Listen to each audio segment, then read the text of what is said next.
Thank you, Madam President. Last week, I was proud to host Hassan Jaber as my guest at the State of the Union address.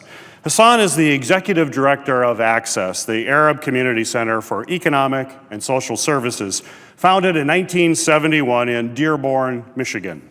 Access is the largest Arab American human services nonprofit in the United States, providing health and wellness, education, employment, and youth services in its local communities, including support for refugees settling in America.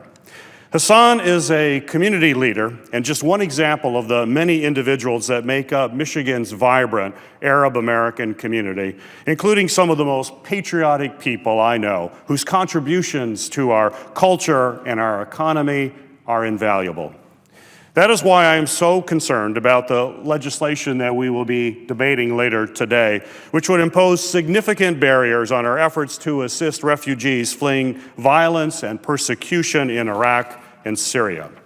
I'm a member of the Senate Homeland Security and Government Affairs Committee, and last November we held a hearing on refugee resettlement.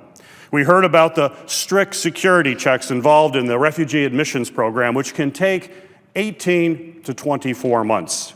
The refugee admissions program subjects refugees to the highest level of security checks of any category of any traveler coming in to the United States. They are screened by the National Counterterrorism Center, the FBI, the Department of Homeland Security, and the Department of Defense, as well as other agencies. Refugees considered for resettlement to the United States are subjected to biometric and biographic checks, as well as a lengthy in-person interview, all of which is conducted while the refugees are overseas, outside of the United States. Refugees are even required to repay loans to the International Organization for Migration to cover the cost of transportation and medical screening. At the same hearing last November, we also heard how the refugee admissions program prioritizes the most vulnerable refugees, including widows with children, victims of torture and trauma, persecuted religious minorities, and those who face death threats if they return home. These cases are our country's top priority for resettlement. I saw this for myself last year, at the end of last year, when I had an opportunity to travel to the Middle East with Senator Murphy and meet members of this vulnerable population. Visiting Zaatari camp in Jordan, I saw the scale of the crisis that the world faces.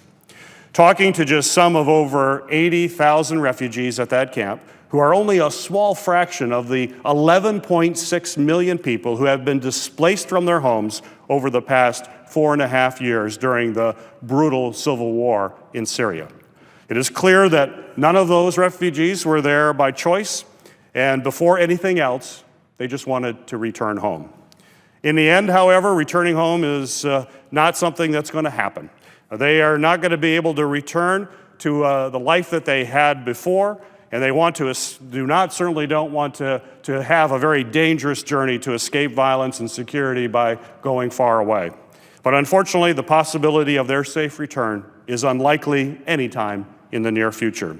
They struggle to survive every day, and they persevere. Many have been vetted by the UN as people who are qualified to resettle as refugees in countries like ours because they simply can't return home. The refugees I met are struggling to live on 50 cents a day to buy food and have only one propane bottle to provide cooking fuel for an entire month. And unfortunately, much of that aid is slated to end in the next couple of months. The people in the camp live on the edge of having nothing, and they rely on humanitarian aid to get by on a day-to-day basis. They are thankful, but in the end, they are living in limbo, waiting and hoping for an interview with a U.S. official. Today at the Homeland Security Committee hearing, we focused on ISIS's goals and ideology. We heard from experts that the United States should continue to welcome refugees. Proposals to block refugees based on their religious beliefs plays into the narrative that the United States and Muslims across the globe are in direct conflict. We heard that those who have left ISIS territory describe it as, quote, a living hell, And if we do not accept refugees, it harms our standing in the world and actually will weaken our national security. The safety and security of the American people is always my top priority. But policies which alienate and divide, targeted at vulnerable victims of terror and violence, do not support that mission. I'm hopeful that this body will focus our efforts on the very real threat posed by terrorism and extremism, and not by imposing unnecessary barriers that will prevent us from assisting the victims fleeing violence. I hope that we can stay true to the American values that make our country great.